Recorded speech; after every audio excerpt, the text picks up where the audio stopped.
さんこんにちは、しんまゆです。今日は理想の健康状態についてお話ししていきたいと思います。皆さんにとって理想の健康状態とはどんなものでしょうか？全然考えたことないですか？それならこれを機会に考えてみるのもいいかもしれませんね。病は気からと言いますが、コロナのことばかり気にしていると健康であったはずの人でさえもなんだか調子が悪くなってしまうものです。こんな時だからこそ理想に目を向けてみましょう。理想の生活シリーズについてはこちらの食生活の動画でその背景をお話ししているので、まだ見ていない方はそちらもご覧ください。このシリーズは夢を詳細に描くことによって理想を現実化することを生りにしているコーチや経営者の方に役立つと思っています。一緒にコンフォートゾーンを広げつつ理想を詳細に描いていきましょう。今日はマズローの欲求段階の下から2番目、安全欲求の中の健康についてです。 SDGs で言うと3番、すべての人に健康と福祉をの目標に関するお話です。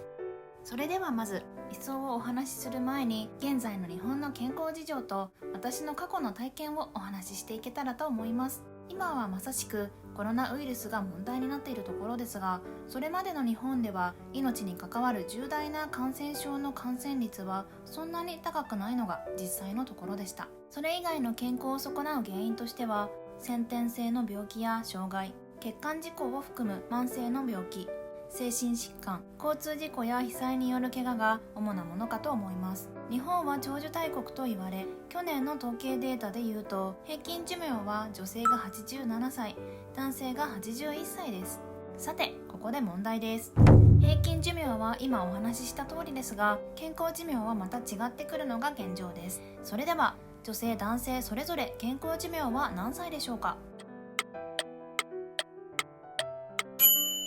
答えは女性が75歳、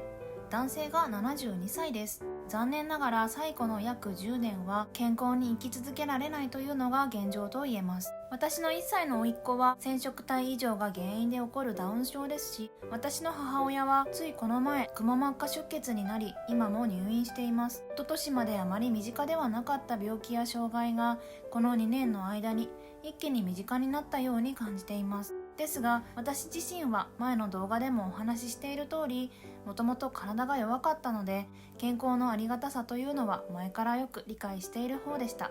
幼稚園の年中さんと年長さんの時にはインフルエンザで入院しましたし、小学6年生の時には結核になって半年通院しました。年中さんと年長さんどちらだったかは忘れましたが、クリスマスの日にプレゼントをもらって次の瞬間、はい入院となり、年明けに病院でお正月料理を食べたのを覚えています。また小学生の時、犬アレルギーになり、それまで飼っていた犬をお隣にあげることになったり、1年で1キロも太れなくて数年間通院し、ご飯が食べられない人用の栄養剤を毎日飲み続けたりということもありました。おかげさまで中学生以降は体はだいぶ丈夫になりましたが、社会人になってからは人間関係で鬱になり、電車の中で泣き出したり毎晩気勢を上げたりしていた経験もあります。このように羅熱すると不幸自慢かよと言われそうですね。でも不幸自慢をしたいわけではなく、健康であることの重要性を理解し人に伝える立場になるためには必要な経験だったと思っています。普通20代は健康であることが当たり前で、お酒やタバコや徹夜などいろんな無理をしても何とも思わない人が多いと思います。でも私はその20代から健康について真剣に向き合ってくることができました。私はよく考えるんですが、もし私が生まれたのが大正時代とかだったとしたら、結核の薬はなかったわけで12歳くらいで死んでいたんだろうと思うんです。そう考えると今の時代に生まれてよかったなと思うし、私が伝えられることもあるんだろうと思うんですよね。それでは次にこれからの理想を考えていけたらと思います。皆さんの理想の健康状態ってどんなものでしょうか？先ほどお話ししたように健康寿命と平均寿命が違うのは誰しも嫌なのではないでしょうか。せっかく長生きするならずっと健康で居続けたいですよね。私も同じで、いつまでも元気でピンピンコロリで寿命を全うしたいと思っています。死ぬ直前まで仕事をしたり家族や仲間と楽しく元気に過ごしていて、ある日寝たらそのまま起きなかったというのが最高だなと思っています。そんなの無理だと思いますか？2人に1人ががんになっているんだからっていやいや、それは思い込みです。時代とともにそれぞれの病気になる割合は変化しているんです。なのでこの動画では今太っているからとか高血圧だからとかハゲているからとか制限は一切抜きにして 100% の理想を考えていけたらと思っています。とするならばやっぱりみんな考えるのは不老長寿かもしれませんね。いつまでも若々しく何でも自分がやりたいことをし続けられる体でありたい。そう願うのは太古の昔からの人間の差がかもしれません。私は今33歳なのですが、ありがたいことに童顔だからだと思いますが、20代に間違われることもあるので、このまま40代を迎えたいなと思っています。さらに50代になっても30代に間違われるくらいの美魔女になれたら嬉しいななんて妄想しています。今実際に不老長寿を実現するための研究に巨額の資金が投入されているのはご存知ですか？美魔女なんてごく一部の人しかなれないと今の常識にがんじがらめになっているそこのあなた、不老長寿のための研究が数年後には実用化されるかもしれませんよ。そうなったら不老長寿も夢ではないんです。20歳を過ぎると多くの人が誕生日が嬉しくないなんて話をしますが、年を取ることが嫌じゃなくなる時代もすぐそこまで来ているかもしれません。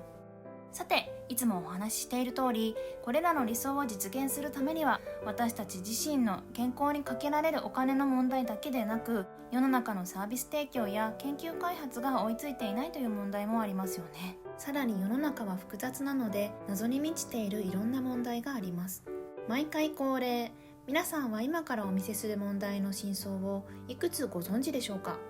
西洋医療や東洋医療のそれぞれの実態、薬やワクチン、人間ドックに隠された真実、化学添加物や農薬の健康被害の実態、心と体の関係、潜在意識固定概念と健康、健康食品サプリメントの効果、ビーガンと肉食どちらが健康にいいか、遺伝子と腸内細菌どちらが健康に関わるのか、治らないという西洋医療の嘘、グルテンフリー糖質制限の効果、電磁波 5G やリニアモーターカーの健康への影響、放射能の影響と日本の放射線量。何個の真相を知っていましたか？正直私も真相を知らないものが多いです。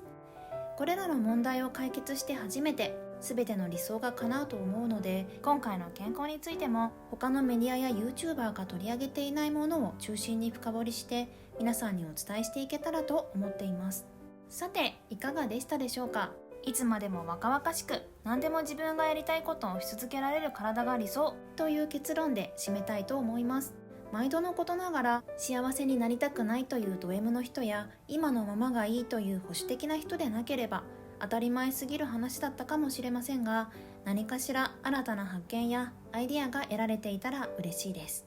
最後に毎回恒例のステータスウィンドウをチェックして終わります。いつもお話ししている通り SDGs レベルは話題にしたらレベル1アップ、実践したらさらにレベル1アップ、そして一つの行動を継続的に実践し続けていたらさらにレベル1アップ、一つの行動の継続的な実践をやめたらレベル1下がるというルールで更新していきます。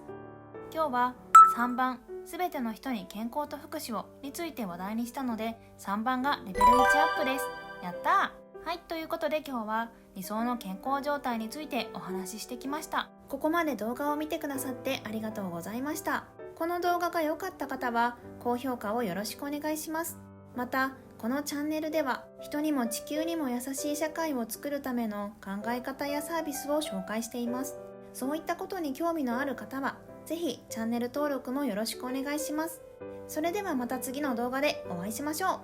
う。バイバイ。